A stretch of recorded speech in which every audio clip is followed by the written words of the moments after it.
Hello, Jim Dowson here on the latest Templar report. What's going on in the world? Well, the price of gas, petrol is going to go through the roof because there's been bombs dropping on the Saudi oil fields and they've lost half the production. That's what we see in the newspapers, but what's really behind it? Watch the Templar report and I'll explain it all to you, and you might not like what you hear.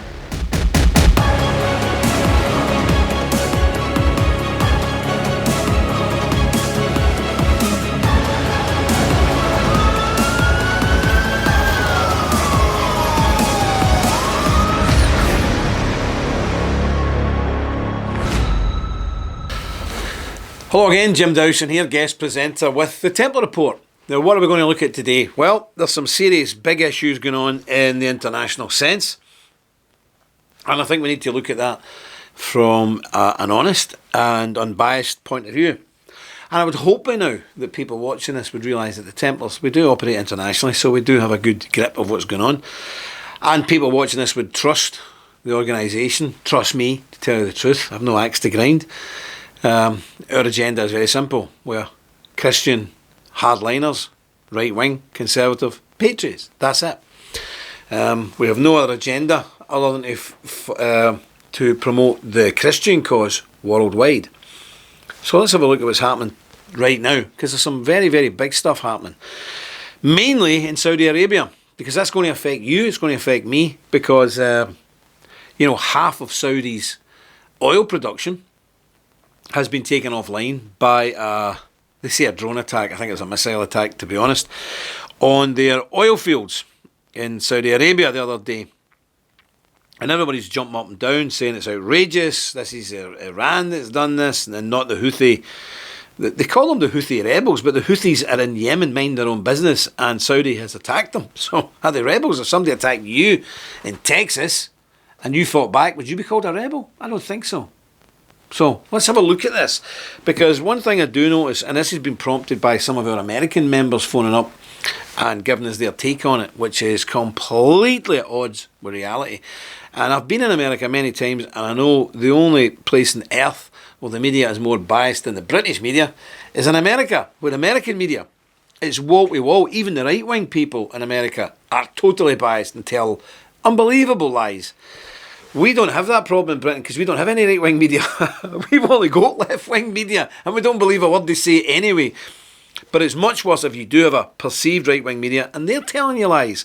So I want to make this video to put people straight on what's actually happening. And remember, us Brits, we've got forum. We were in the Yemen, Aden and all these places in the 1950s. In fact, one of my uncles had a rather large Arab knife shoved up a place where it shouldn't go, and ruined him for the rest of his life. He never worked again.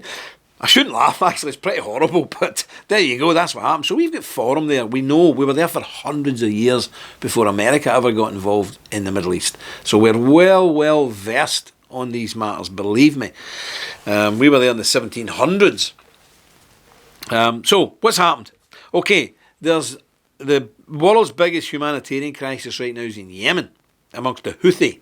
The Houthi are the natural inhabitants there, but they're Shia Muslims. And yes, they are Arabs, but they're Shia Muslims. Who are the Shia Muslims? Because a lot of Americans think Muslims, they're all the same. No. The Shia are the people who have lost tens of thousands fighting ISIS. Okay, get that right. The people who attack us in the West are Sunni Muslims, not Shia.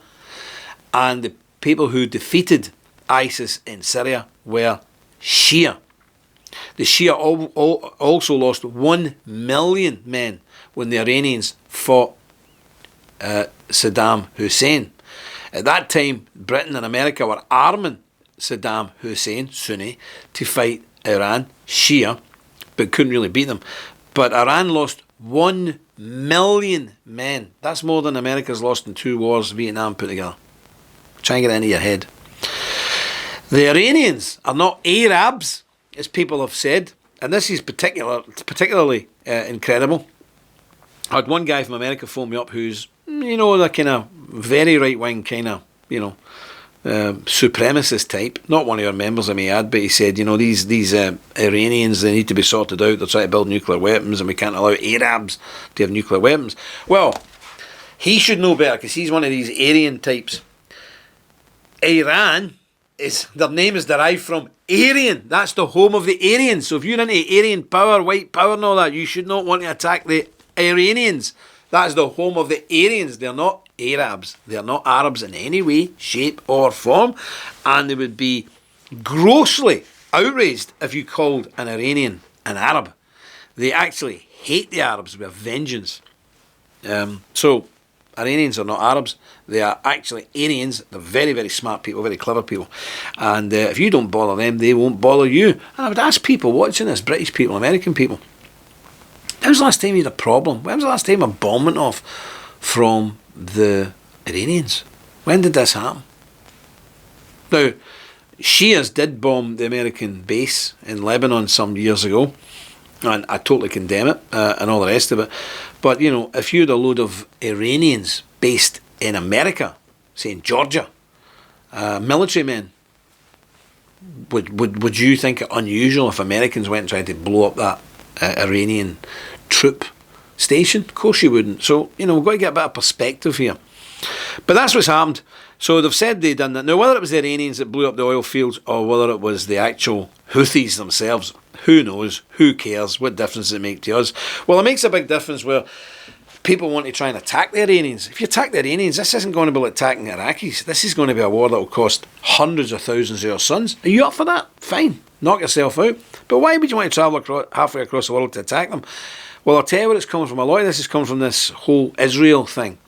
Now, let me state very clearly, I utterly despise these anti-Jew, neo-Nazi freaks. I can't stand them. I am an evangelical Protestant, so I have a great sympathy for the Jewish people, okay? Do we understand that? However, I'm not going to risk my son to die to defend Israel. It's not going to happen. And at the end of the day, this is a Jewish state. They reject Christ. They reject the true religion, the true faith of Christianity. So, Jews, Muslims, Hindus, Buddhists, they're much the same. The Jews have a special place, we know, because Jesus came from their ranks and all the rest of it. They did reject Christ. And the whole state is set up and is anti-Christian. Try and go there. Try and preach the gospel on the streets. Unless you're in a designated area, which is allowed, fine. You can wander off into the villages and the settlements and try and convert people to the truth found in Christ Jesus alone. There is no other name under heaven by which we must be saved other than Jesus Christ. Go and preach that in a village up in Hebron and see what happens to you. You'll be thrown in jail if you're lucky. So let's keep it real. Now, people are saying the Iranians are trying to make nuclear weapons. Well, why wouldn't they? Because the biggest store of illegal, criminal nuclear weapons is in Israel. They're not supposed to have them, but they have. So if you're their neighbour, and let's be honest, they're sworn enemies. It's fine. People are allowed to be enemies. They are sworn enemies of each other. And your enemy manages to obtain nuclear weapons. Would you not want to get nuclear weapons? Of course you would. So if Canada has nuclear weapons, would America not want nuclear weapons? If Ireland has got nuclear weapons, would England not want nuclear weapons? Of course. The simple thing there was to enforce the laws that the UN and everybody else has made, America and Britain have made. Nobody should have these weapons unless we approve, we can monitor them and we can see what's going on. But Israel is not allowed to have nuclear weapons, but they have one of the biggest stashes of nuclear weapons on the planet. So, you know, you say the Arabs are being unreasonable. Are they really being unreasonable? I'm talking about the Arabs now, the Arab countries. And the Iranians. Are they being unreasonable that a neighbouring country has nuclear weapons and they don't? You know, if we maybe removed the nuclear weapons from the Middle East, half of this stuff would calm down. But that's up to you. And I'm quite sure there's people screaming at this now. Anti-Semite. The Arabs are Semites. It's the same thing. See, the Semites are the Arabs, the Jews. They're all Semites. So am I anti-Semitic? Partly. And I'm sure you know what part I'm talking about. But it's nonsense. So they'll be saying, he's anti-Jewish. I'm anti-Jewish religion. Of course I am. Any religion that does not accept Jesus Christ as the only path to salvation, I reject. I don't care what colour you are. I don't care what you call yourself. I reject you because the Bible, this book here, has told us to reject anybody who rejects Christ. I'm going along with that. You're not disagreeing with me. You're disagreeing with God's word. So deal with it. So no accusations, please, of being anti-Semitic. No accusations of being anti-Jewish and all the rest of it. Am I pro-Jewish? No. I'm pro my own people, and that's Christians. And I'm particularly keen on the Anglosphere. That's Britain, America, Canada, Australia, South Africa. The places where my people are. That's who my people are. My people are not in Tel Aviv. My people are not in Jerusalem. It's ludicrous. And I see people all the time with this, especially in America, this fanatical Zionist position. It's just, people in Tel Aviv and Jerusalem laugh at you. It's stupidity. And then the neo-Nazis now, they make much capital out of it, that people would actually support Israel more than support their own country. We even had it in Ireland, where a Sinn Féin IRA man said he would much rather be Palestinian than Irish on the other foot. Equally nutty, equally mad, equally insane. Some kind of self-hate mode. I don't know. Listen, I am what I am. I'm a white, Western Christian.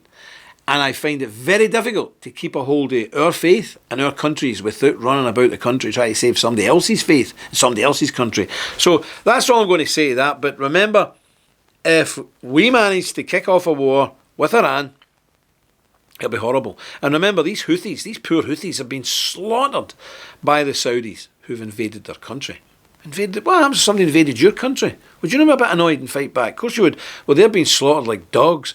And the weapons that the Saudis are using are nearly exclusively supplied by my country, the United Kingdom. Yep, we're supplying them. And let's just have a wee refresher course here. Nearly every fanatical mosque in the Western world is being built by Saudi Arabian money. The people, every one of them, who flew the planes into the Twin Towers were Saudi Arabians. You got it? They invented the strand of Islam called Wahhabism, which is the underlying foundational faith of all the jihadi groups across the planet. But they're our friends. Our elites are lying.